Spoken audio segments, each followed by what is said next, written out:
I am Sure. Leumasmyth, and I am a music producer, an artist. Anything music, I'm always there.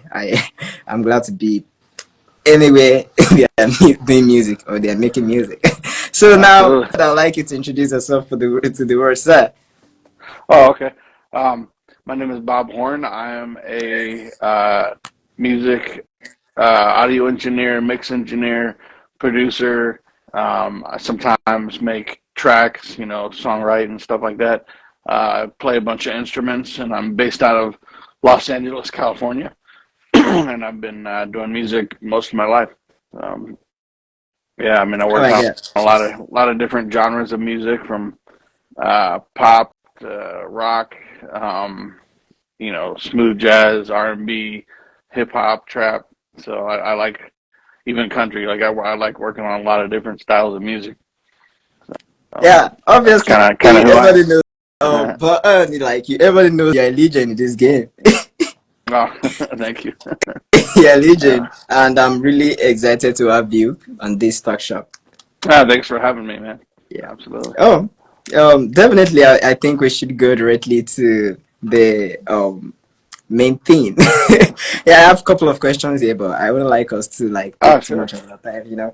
The first thing is with the shift to digital production, what aspect of music making process from the past do you find yourself missing the most?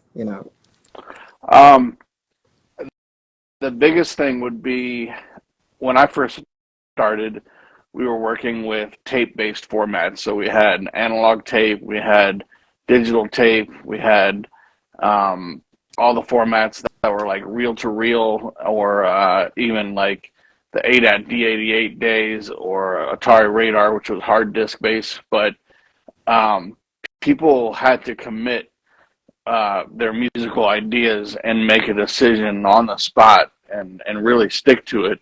And I miss that because now with the DAWs and Pro Tools and Logic, they can keep going 100, 200 tracks. There's no limit to the recording, so they don't have to make decisions.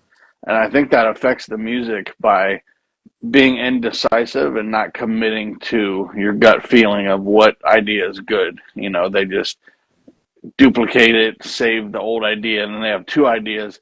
And sometimes people try to even use both ideas, where if it was analog tape back in the 90s, they would commit to one and we'd go with it, and that would be it. And it just makes for better music in the long run, I think. So that's one thing I've tried to keep in my process, is committing to things and not looking back. I always like to move forward. So even when I'm mixing, someone says, "Oh, can we go back to mix two?" and we're on mix Hmm. four. It's like I really hate that. It's like, just go forward. But so Wow. that's kind of, yeah. Wow. Like it's a all different thing for you. It's someone that has that experience of analog feel, and what like can you compare the difference like in the days of analog and digital? What do you think is? It was just a different way of working. The sound, yeah, everyone talks about how analog sound is good, or how it was good back in the day. Definitely. It's it's a little bit of that, but not as much as people think. Like, the sound was still the sound. Like when you record drums on tape Hmm. versus drums on Pro Tools. Now it's just a clear window. So now whatever is on the microphone gets to Pro Tools 100%, rather than getting coloration.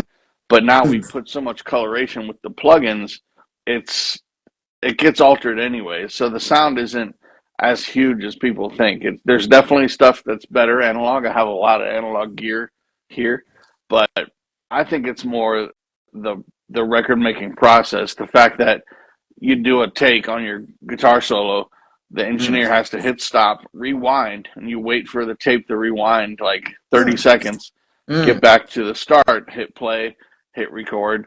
So as a musician, you focus more, because in Pro Tools you just record, delete, undo, record, delete, Definitely. undo, and it's just like you can do 200 takes in a matter of minutes. Where on analog, you're gonna do 8 takes and you're gonna get worn out. You're gonna be like, okay, I really need to nail this part now. Let me do Yeah. this. So it was just a different way of thinking, like we weren't copying and pasting the chorus three times. We were recording it three times. Um, and so it was just a different Oh my god. process, different Oh my mindset. god. Oh my But god.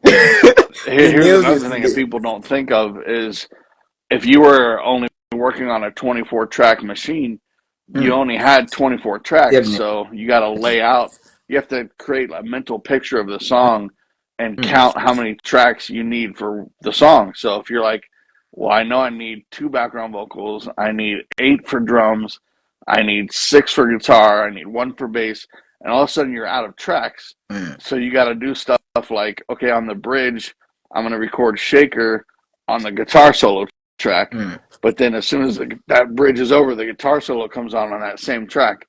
So it was you had to be more creative and more decisive, and it just made for records coming out different. And I think that is a bigger impact than the sound of analog, because we still have plenty of analog sound. We just don't have analog tape sound. But even that we're simulating with plugins. So really, what we're saving is the noise. We don't have the hiss of analog tape anymore. Oh So, gosh. but Yeah, we're yeah. still making records the modern way, which is, I don't know if I'd want to trade it. I mean, we have such amazing tools, we can do anything. It just takes a mature mindset Mm, to produce a record and not overdo it and not mm. be indecisive. I have people that wait to the mix stage and they're asking me to pick their ad libs for their vocals, and they have three tracks of ad libs. I'm like, well, why didn't you pick them? Why didn't you finish the song? You know, so they're Yeah. just waiting to the very last moment to make their decisions. Mm. Which isn't healthy. Oh You wow. know, Oh wow. Oh wow. Oh wow. Oh wow. That's why we have the legend here. Like, I'm super excited. Like, we break it down. Like, everybody understands this right now. So there's a big difference. Like, there's a difference between the two, those days yeah, and this time around. yeah. Yeah, that's a very cool and amazing one, sir. And I'm glad to have you in this talk shop. So the next question I have right here is, what's your perspective on using loops in the beat making process and how that impacts creativity? Like, right now everybody use samples. What's your take on that? Yeah, I mean, we've always used samples and loops. It's just now we have access to so many more tens of thousands, like with programs and websites like Splice. Mm, I just produced a Brazilian track, and I didn't have any Brazilian loops. I went on Splice, started searching Brazilian percussion, and I had like 100 at my disposal. Where 15 years ago we had to search for that stuff, go find it, and go actually sample it. So you had either a CD or even vinyl. I had friends that would sample off of vinyl, mm, so they'd find the spot on the record and patch that into Pro Tools and hit record, and it's actually sample it. You're really sampling it, that into MPC, and then they would truncate the sample. So we've always been using it. I think the fact that we have access to so many, and then the only thing negative I think about using loops is that sometimes it's the whole track, mm, the one loop. Like people will take a loop, find it on Splice, and that'll be 90% of the track. mm. And I don't care for that. Like I like it if you found a drum loop and a guitar loop, but then you add 30 things around it. That I like that. But Mm. there are people that find a loop and they just take it and then do their vocals on top of it, and that's the song. And that, to me, that's like, I don't know. It's not that it's cheating. It's just that you didn't do much creativity in Definitely. your process. Not You much took someone else's creativity. music and you used it.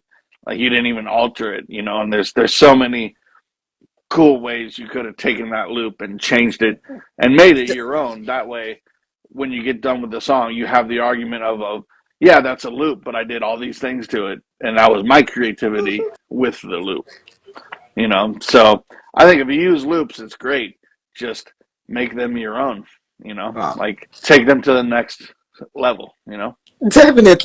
This is Yeah. perfect. Like, we have a lot of upcoming producer right now that you just jump on loops and they just they got a guitar loop, they won't flip it. They got a Yeah. drum loop and stuff like that. They will just juice it anyhow, without even flipping. I don't think that is Yeah, right. That's not creative enough.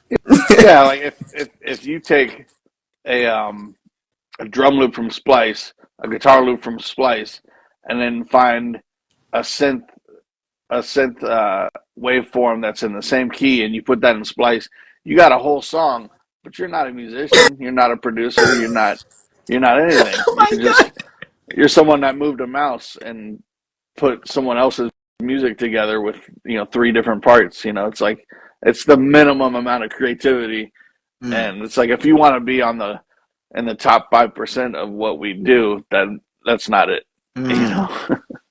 Oh my god. So. Oh my god. Oh my god. You nailed it. This is just accurate. Like this is just it. This is it. Like you need it, and that's why we have the Legion here. That's why we have Bob on air, and I think you're enjoying this already. Oh yeah, of course. Definitely. So I think I have just like about a few questions before going to the comment section. If you have a question, kindly put it down in the comment section before the Legion. You'll see the Legion right now. You should put up questions, things you think you want to hear from him right now, so you can learn from the Legion. Yeah, I think the next question is what's the biggest lesson you've learned from collaborating with high profile artists? The biggest lesson um, from profile artists specifically, I don't. Basically, I learn from all artists. So when an artist decides to change something that I've done, because as a mixer, they give me their art and I make it my own and I give it back to them. So I'm trying to represent their song and them as an artist and make the best mix possible. So when I give it back to them, I always learn a lot of their mindset and what they hear about themselves and what they want things to be. And Mm, sometimes, I've taken a record to where it's my favorite mix of the year. I love it. There's no way they're not going to love it. And the artist wants to change a lot of mm, it. And that's just, you can't. I try to be in their mind and nail the mix every time, but I always end up learning something like, okay, this artist, they don't like their drums very loud, or they don't like too much reverb, or they love a lot of reverb and they don't like their vocals dry, like, so I learn all these things about what each artist wants. And as far as high profile artists, I think I've learned more from indie artists because they tend to be more picky.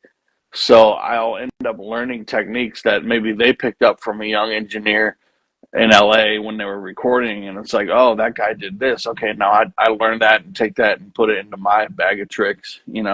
And so I don't think it matters if the artist is high profile or not. I mean, working with Jay Z, I learned like you have to be fast. You cannot be the artist can never wait on you when you're in a tracking situation. When you're recording, and when you're recording, you never want to have to tell the artist, hold on, wait a second. You want to avoid that as much as possible. So preparation, but I kind of learned that in school as well. But I think the high profile artists, they have their stuff together and they're so on point. It just reinforces that. It's like preparation and versatility. mm. And when they throw a curveball at you, you have to be able, as an engineer, to figure out how to satisfy what they want. So if they want to record um, a window breaking, it's like when you can't break the control room window or the studio window, you have to find another way to get that sound that they want. And they want to layer that with, let's say, a snare or something. So you don't want to say no as an engineer, but you gotta find the right way to achieve whatever it is they're asking and incorporate that. So I think probably the thing about high profile artists is that you feel the pressure because that like they know exactly what they want, what they're doing. They have a schedule. They're very busy people. They don't have time to mess around. You need to nail your part the first time you do something, because if you have to take too many second chances, they're not going to hire you anymore. They want somebody that they don't want to feel like the engineer is not there. They want to feel like they're doing their music on their time you know, when they feel creative and they want to hit record, we can hit record. They don't have to wait on me because something's wrong with the computer. So I think the biggest thing is preparedness. So now, the next thing on my table right now is um, how do you adapt your workflow when moving between genres? Like, we have different genres of music. So how do you go about that? Um, well, I mean, you know, I've always been an engineer that works in so many genres versus some of my friends. They only work in hip hop or they only work on pop or rock or something. But I've I grew up being a musician. I used to play, you know, guitar, drums, piano, and even saxophone. So I loved all these different styles of music, Mm. and I can jump back and forth between them at any time. I can be in the car on a road trip just listening to rock like Soundgarden, and I can flip over Mm. and listen to TLC, Mm. which is R&B, you know. And so I've always been good with that. And I think if I'm mixing a pop song today, and then tomorrow I'm mixing like a orchestral ballad, I might just put on some previous work in that genre and listen to some orchestral ballads for like 10 minutes, and then I'm there. It's like it's not a big switch. It's just a reminder of like what is the vibe, Mm. you know? So just listen to something Wow. real quick and I'm already switched over, you know. Because I think it's easier nowadays because all the genres are so melded together, you know. You got like Beyonce doing her version of country, which is country and R&B mixed Mm. together, country and her vibe mixed together. And Mm. you have all these people. Everything almost just seems like it's pop nowadays. It's like you still have country and you still have trap, but then everything else is just kind of folded into each other. So the pop genre it can be anything now. It's like we've let it's not just Britney Spears anymore. Pop is everything. Yeah. You know, Migos can be Mm. pop, and that's actually trap, but it can be on pop radio. You know, it Mm. can be played right next to a pop song. You know, you Oh can my have Katy God. Perry, Migos, you know, and it fit. They all fit together. So I think the producers have done that over the last 15 years, just blending styles together. And Mm. I think the artists love that because artists love more than one style of music. So when they do their own music, they might have a song where it's like, yeah, let's put a banjo in it so it's a little bit country, even Mm. though I'm an R&B artist, you know. Definitely. And that's That's just creativity. creativity, you know. Yeah. Oh my God. Oh my God. Oh my God. I think you just nailed it. Like, this is too much. This is amazing. Like, that's why you're a legend, definitely. Oh, thanks, man. Yeah. I think I have just two more questions on my table right here. Before we just call it a day. Sure. Yeah. What's your strategy for staying ahead of evolving trends in the music industry? Like. Um, so the strategy, so all I can do for myself is listen. So listen to my friends making music. What are they working on? What are the artists that they work with? What are they into right now? Um, you know, you can listen to Spotify and iTunes and see what the latest songs are and Mm. keep current, but to keep ahead, you kind of just need to be working. And the more people you work with that are forward thinking, the more ahead you'll be. Mm. Either that or you have to be someone with enough influence that can set trends rather than follow trends. And Mm. that's a big one. Like if you're Kanye and you're Kanye's mixer or engineer, you can be one of those guys because that album is going to come out with a statement and it's going to have a sound. So if you engineered that and you helped guide something new and develop something new, maybe it's I don't know, it could be just an engineering technique. It could be like that we're in a period of dark mixes, but you work on someone super famous and you do bright mixes. Now that's influenced because now it comes out, all the producers are like, wow, that's brighter than we've been doing the last few years. I guess we're on this trend now. And then a bunch of Mm. people will follow, you know, or it could be not using kick drums, but using 808s without kick Oh drum, my God. and maybe you set a trend that way as a producer, and they can be trends that are just temporary. So it's like a few years of all of us are chasing these really dark sounding warm mixes, Mm. and or this there's been years where it's like we're using lots of hi-hats, like Mm. super Mm. crazy 16th note fast hi-hats, and Something different. that can be a small little trend, but you know look at Beyonce, like I just mentioned, that country album that came out. Now you have hundreds and thousands of indie artists putting country into their urban music, Definitely. so that's just I think the bigger artists set the trends. So if you're an engineer or a producer that's working with those artists, you can set trends that way. You have the influence because you're on that big of a record that influences millions of people. Oh my God. Oh my God. Oh my God. Oh my God. Like, this is too perfect. So If you're actually, not one of those people, you just have to follow the trends, listen, keep up, mm, stay current with your music. Like, try not to be one of those people that doesn't know the latest artist, which it's harder because there's so many artists that comes out every week now. It's mm. like thousands every week, so it's hard to keep up. But you just got to always be listening and discovering new music and try to imagine what's the future, where things are going. Can you hear a trend? You listen to five new artists. Is there anything they're all doing that's new and fresh and different? And can you see where that's going in the future? Mm. Oh, well, to me, like, just like some people do say, I think working on trends, developing trends is all about sometimes your perspective and the other's perspective. So what's your take about that? Like, some people are like, they are creative, they know what they want to do, but they are curious about, okay, are people going to like this? Like, hmm what about my audience? Do we have to care about that? Um, somewhat. It depends. And the more power an artist has, the more followers, the more new ideas will be accepted. Hmm. Um, so like if you have 2 million, followers on Instagram, and you put out a song that's very, very new, it's Hmm. gonna be accepted because you have all those followers, and they're gonna take a listen. So if they like it, it'll be accepted, and whatever you did that was brave and new is now, it's accepted as normal. Like nothing's too weird.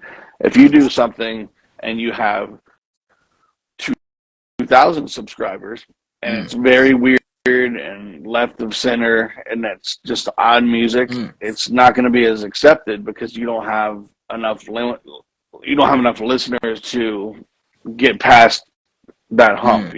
So with people already accepting Beyonce, she can do a country album, um she could do a rock album next, and it's gonna get listened to by millions because she Hmm. already has that power. Definitely. You know, an The indie platform is artist, there. an indie artist with very minimal followers, if they're always flipping their style and doing stuff that's out of the box and weird and ultra creative, too creative, they're gonna find roadblocks and they're gonna confuse their audience, and the audience isn't gonna stick with them, and Hmm. that's just because they don't have the power yet. Hmm. They don't have the influence. Oh my So God.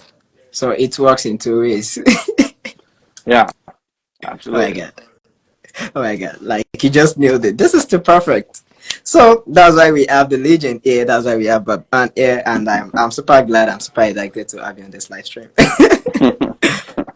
Well, Yeah, thanks for I having think my me. last question right here. A lot of people have been saying different things online about this whole thing of hardware, software, like Ah, plugins versus hardware. Which one do you prefer? so I don't prefer one over the other. I absolutely need the software. The hardware, my thought is I purchase pieces of gear or have pieces of gear in my studio that are analog, but they're either special in the way that there's no plugin that emulates it or does what it does, or they just sound better than the plugin. So, like I can actually grab my phone. Okay. Oh wow. Okay, so I have this stuff. This is a oven by Handy Amps, SSL Fusion, SSL Bus Plus, 2 Pultecs. I have a Mercury Fairchild 666 over there, and then I have more stuff over there, Hazel Rig and summing mixer and stuff. And I don't have things like 1176 or LA2A because the plugins of that stuff have been done over and over, and there's plenty of great sounding ones. And I don't see the need to come out of the box for an 11-76 myself. Other people might, and tracking, if I was recording, I might. But during a mix, there's plenty of 1176 plugins that if I want that sound, I have a plugin for it. So I don't need that hardware. But my Mercury Fairchild, there's not a plugin that sounds like that. It's got such a richness in the tube and transformers that, and it compresses very special. It's a very special unit.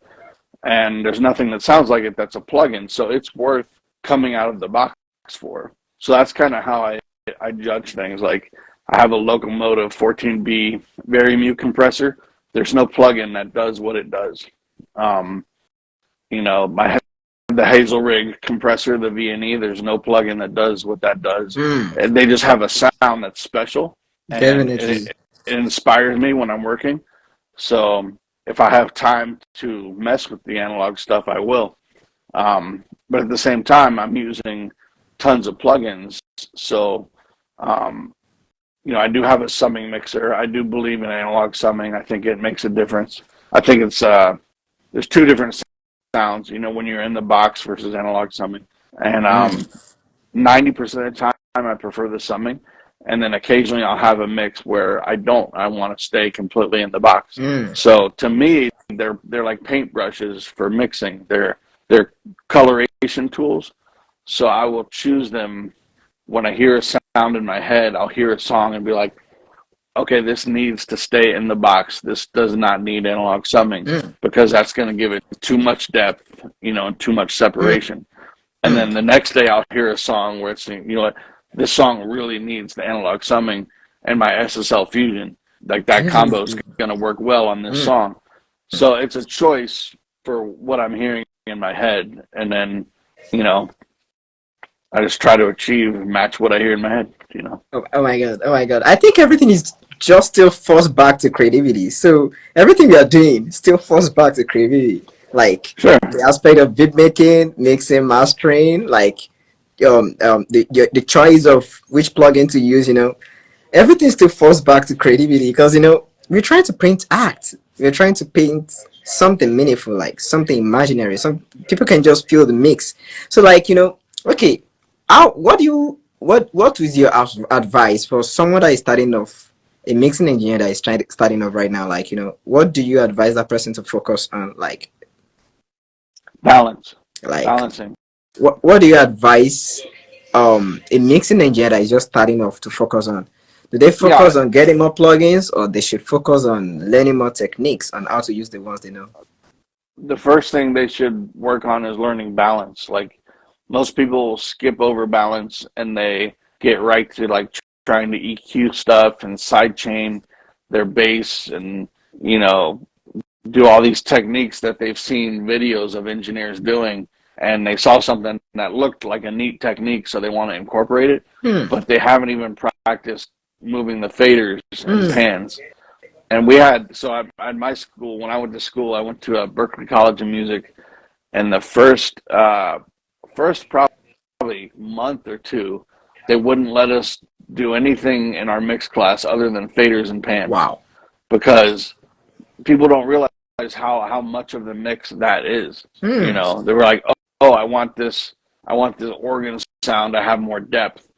And so they're thinking reverb, delay, and all these plugins that they could put on it when they could pull the fader down and achieve a certain type of depth, so there's a lot to balance, like the way a song grooves. Like if you have 8 percussion elements, and it's an Afro beat or a Cuban or Brazilian beat, you have to balance those really well to have the best feeling groove. And if you put a shaker too loud, the groove feels different than if you put it soft. So learning the musicality of those elements and that's the other thing, is being a musician.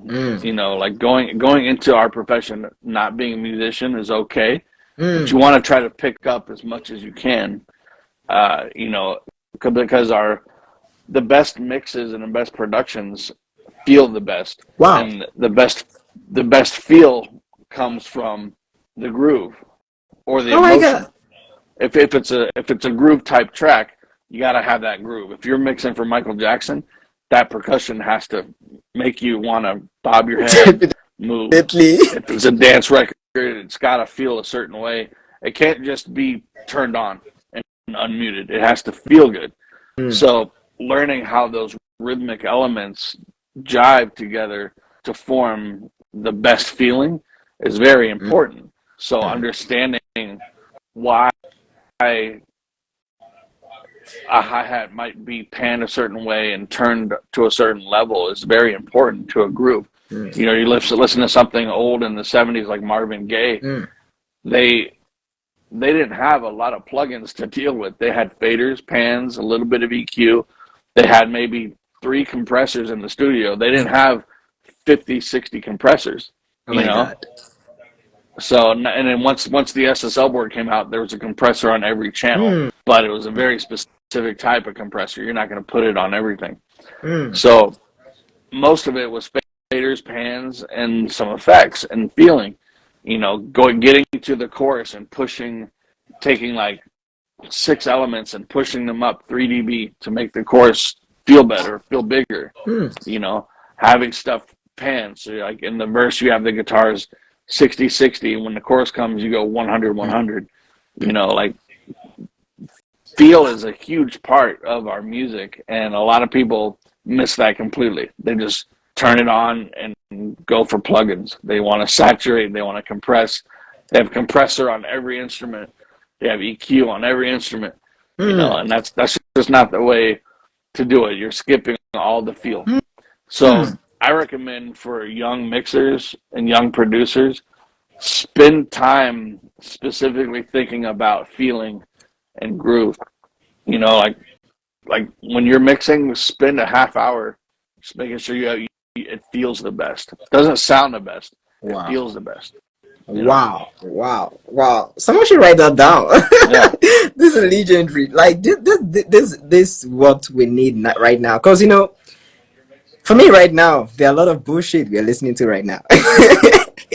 You just hear some resonance, some frequencies that are not like accurate. Like you'd be like, why is this snare sounding this way?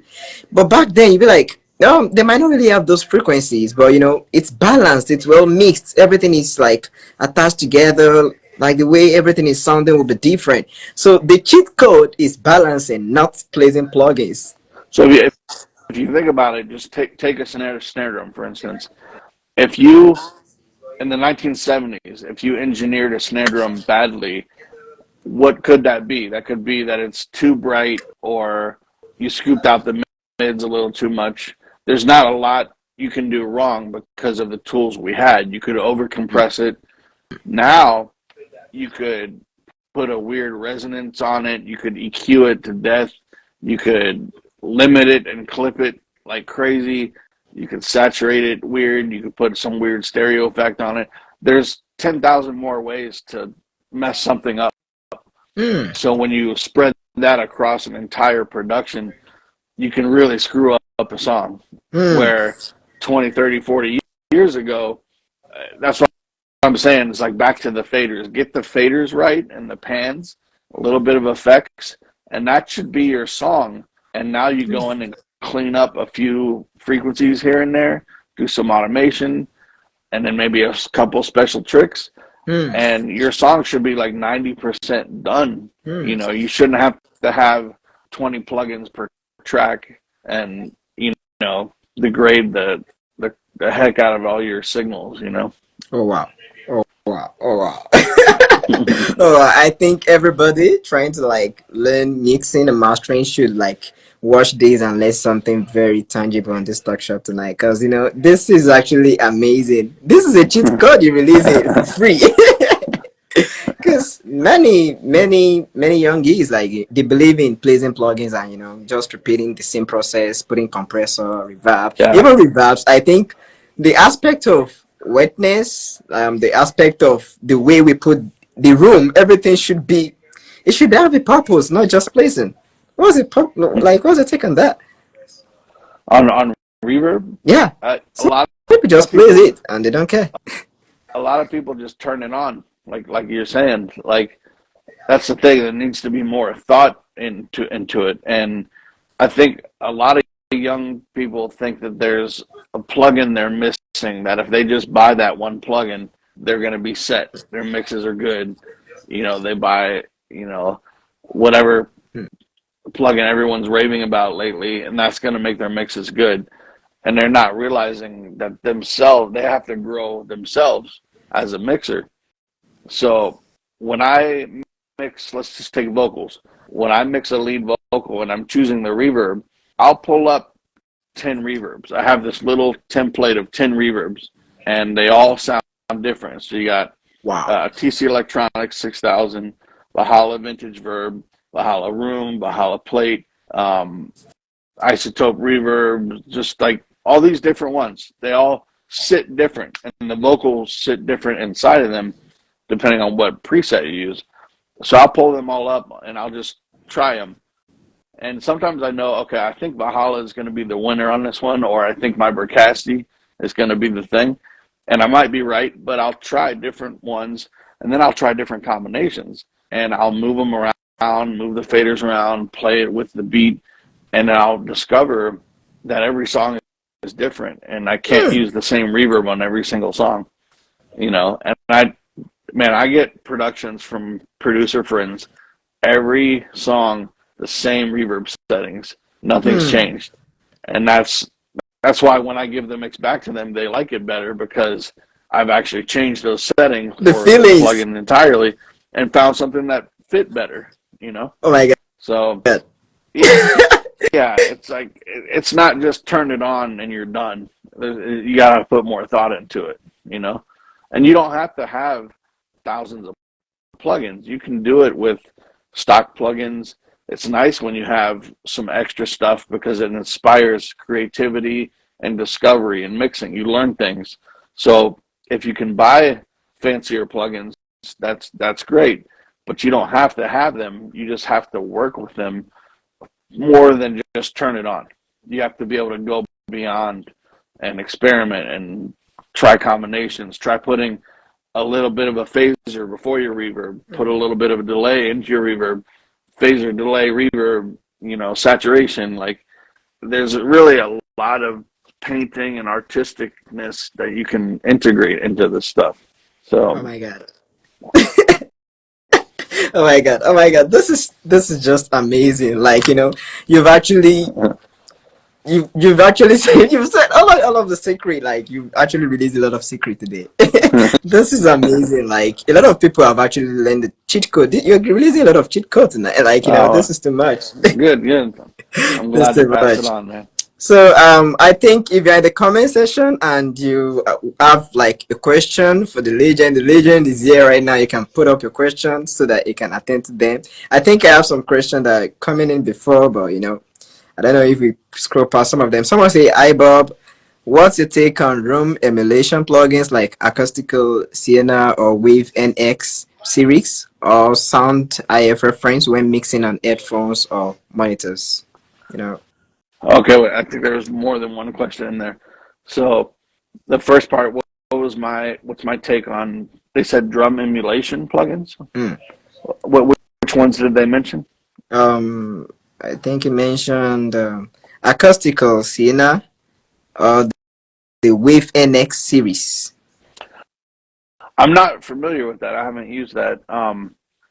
If they're Definitely, talking about acoustic drums, I like a lot of that stuff. And I mean, if you can't hopefully I'm answering the right question. But if you can't afford to go someplace and track acoustic drums well, I like those plugins for layering and making acoustic drums Okay, sound bigger I and think you better. mean room emulation, room Room emulation emulation, plugins. got you. Um, I love them. Like my favorite is Altiverb.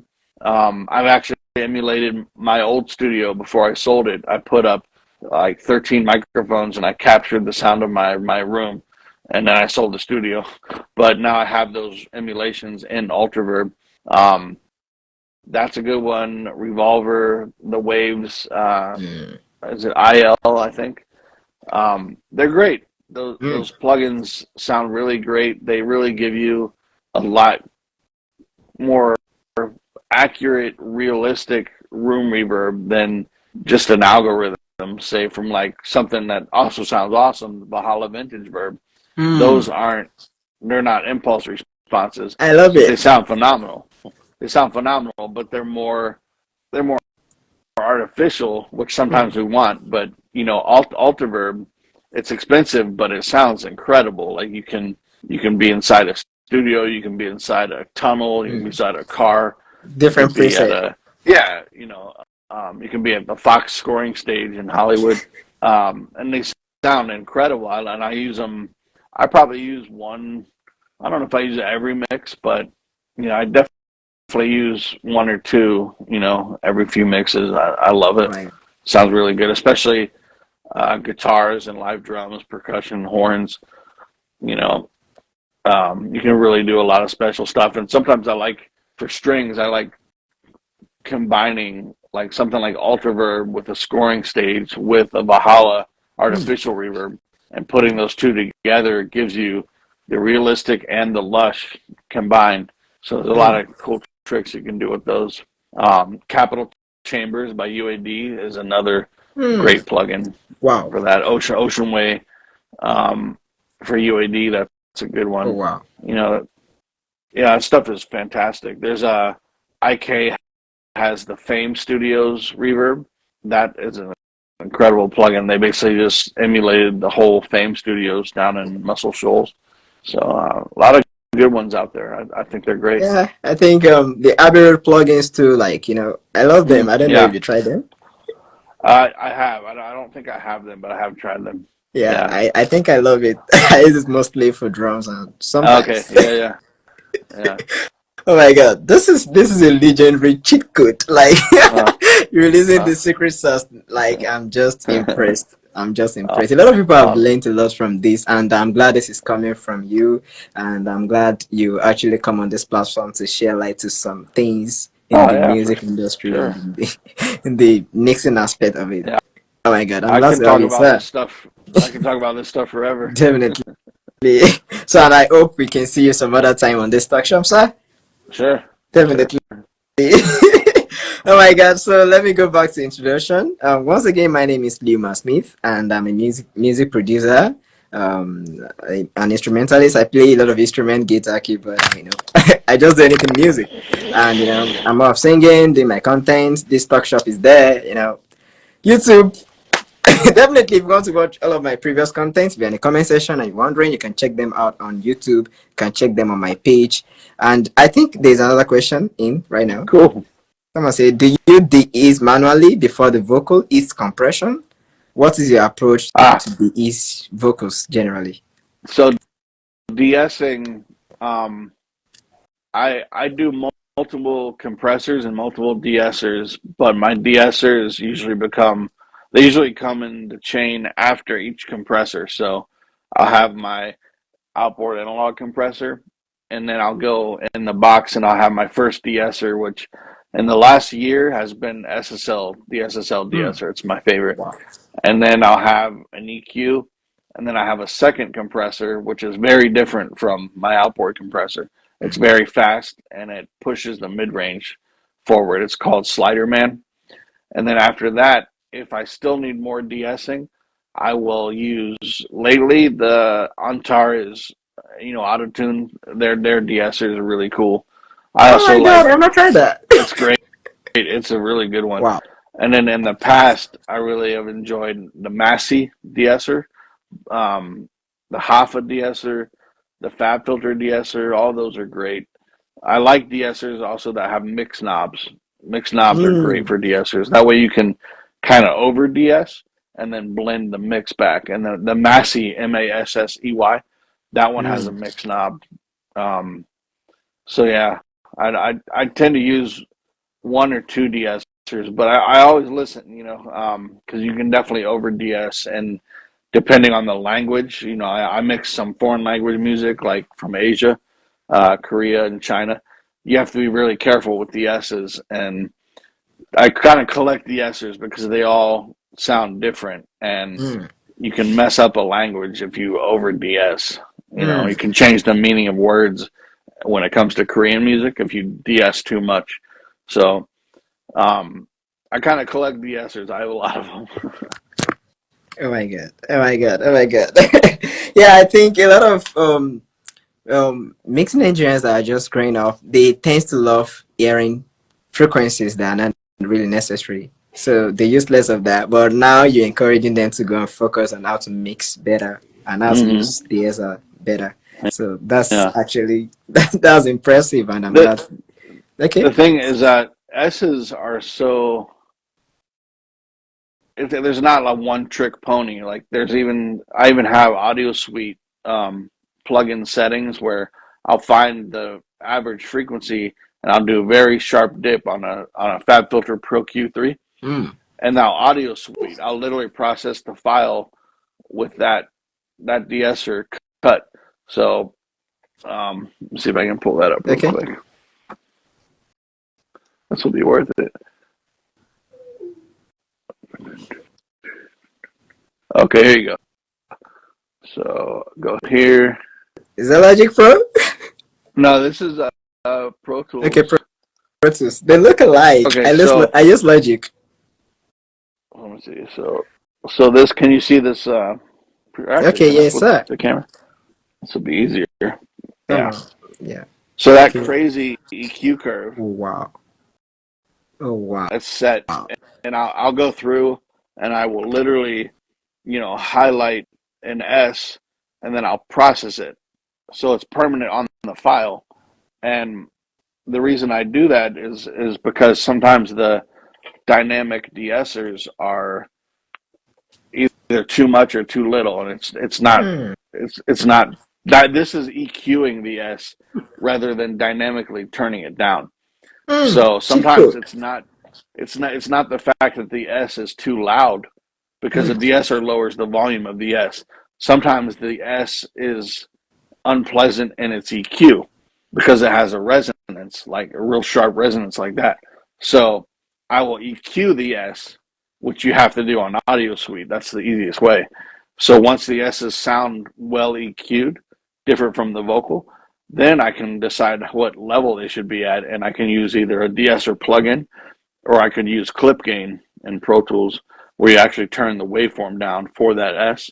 And then sometimes it's even a fader. So go into the automation, I'll draw the S down like 2 dB. Wow. So you you hope that a de-esser plugin will just fix it like that, but sometimes you really have to go in there and do extra and get creative because the microphone didn't match with the singer and it was too bright, or they're just a really SC person. Hmm. So I'm not afraid to dig in and do whatever it takes to get the job done. Oh, wow. Oh, wow. Oh my God. You're a legend, actually. So you know more of the technical aspect. There are a lot of cheat codes you released today.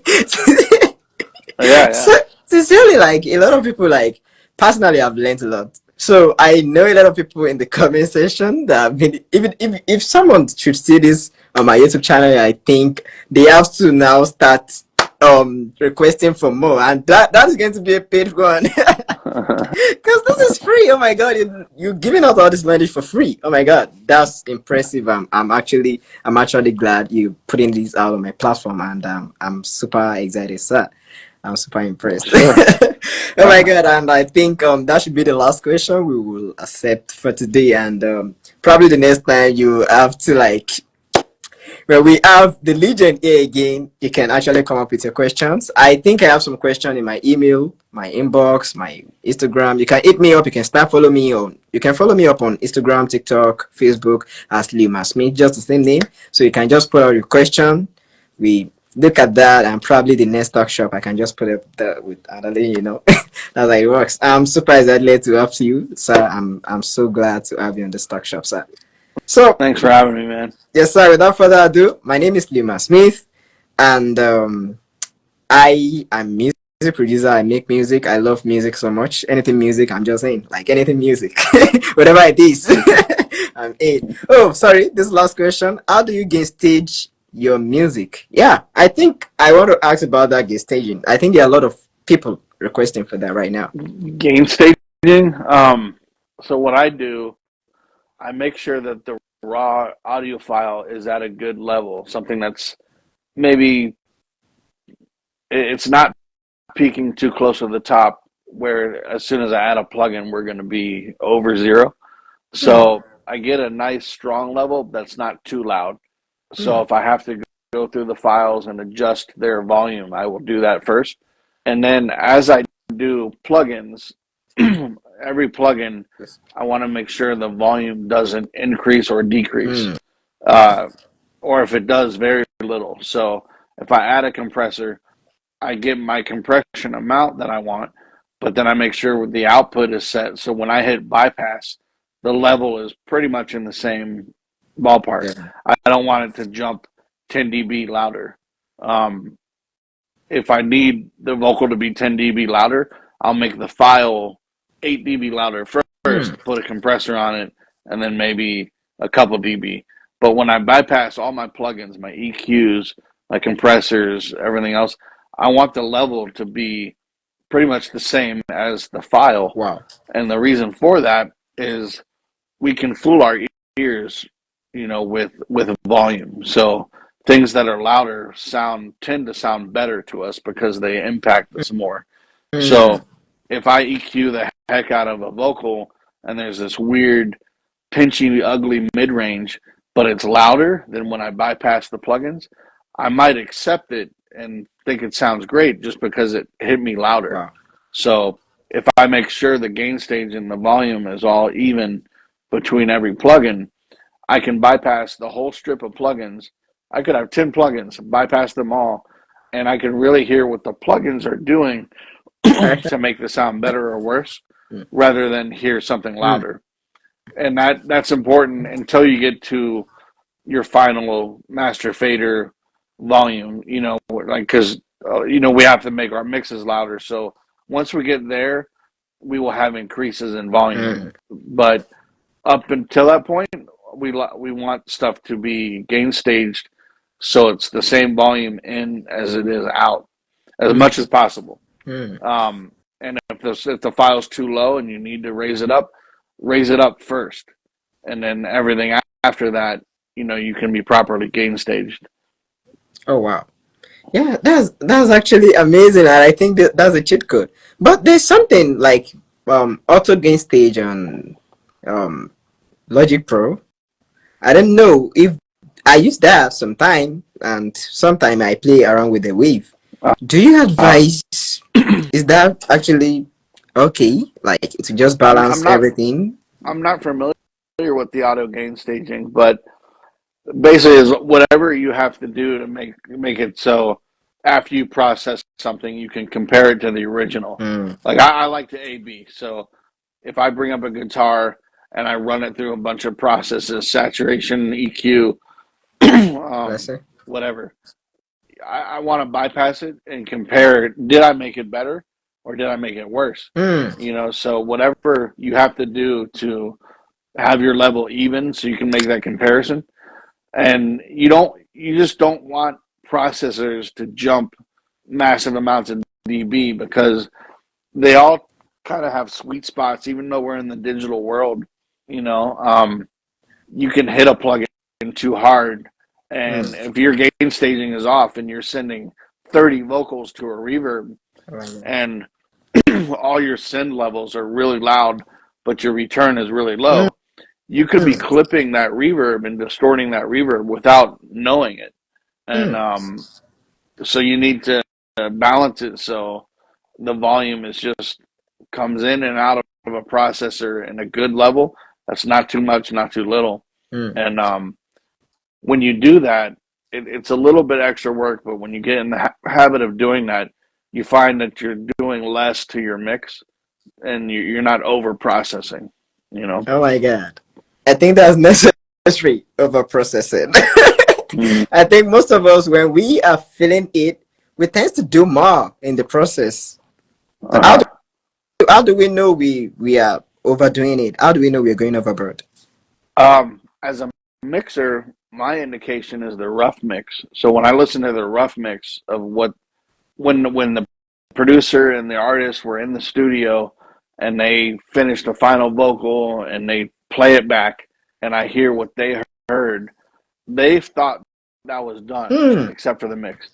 So they were happy with it. So when I'm here in my studio and I'm mixing, I listen to the rough mix all day. So I have a button and I switch back and forth. Wow. Let me flip around here. Okay. So I have right here. So final mix, rough mix, final mix, rough mix. And all day I will go back and forth. And I can compare like how do my drums sound compared to their drums? How does my vocal sound compared to their vocal? And that ensures that I always am beating their mix and making my mix feel better. And sometimes you flip over to their mix and something's better than what you're doing.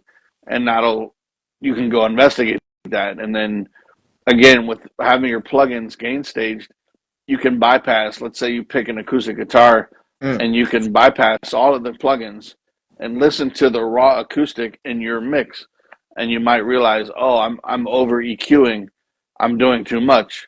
And then you go to the EQ and be like, oh, okay, there's like 5 bands of EQ. Let me bypass these 3. Okay, all I really needed to do was this little bit, this little high end. I was doing too much. So to me, the A, B, back and forth is the key to make sure you're not doing too much, you know? Oh my God. Oh my God. Oh my God. Like, you just nailed it. This is the end of the talk show. Like, I'm so satisfied right now. Like, I don't know anybody on this live stream right now. I think you've actually like, you gave us the secret sauce to everything. Nice. The cheat code. That's Like, good. we've learned a lot today from the legend. I'm glad to have you on this talk show. Sincerely, I'm glad Thank to you, have sir. you. Yeah. So, basically, like I said earlier, I think we like to carry the day. Yeah, it's like we shouldn't leave the legend right now, but we're not leaving him. It's coming some other time, definitely. So you guys should stay tuned. You should follow me on my Instagram, follow me on YouTube, follow me on TikTok, so you can know what next. And you can check this out. If you miss this live stream, you can just share it with a lot of people. You know, I'm gonna post it on my YouTube. You can check that out too. So, you know, definitely it's going to come up. So just email me or probably send me a DM. So I'll just, with your questions, just put your questions there, because I think a lot of questions are coming in, but we can't take that today again, you know. So you have to let the legend. It's been about an hour already. Yeah. Definitely. God. Oh my God. So, yeah. So basically, I am Leumasmyth, and I do music. Let me just make it that way. And we have the legend here again, you know, just a brief introduction, sir. Oh, yeah, I'm Bob Horn, and I'm a mix engineer, and I'm glad to be here. Thank you. Definitely, sir. I'm glad to have you, sir. And I think this is the end of the talk shop. I'm super excited, sir. All right. Thank you. So, see you everybody. See you next time. All right. And All right. yeah, bye. Bye.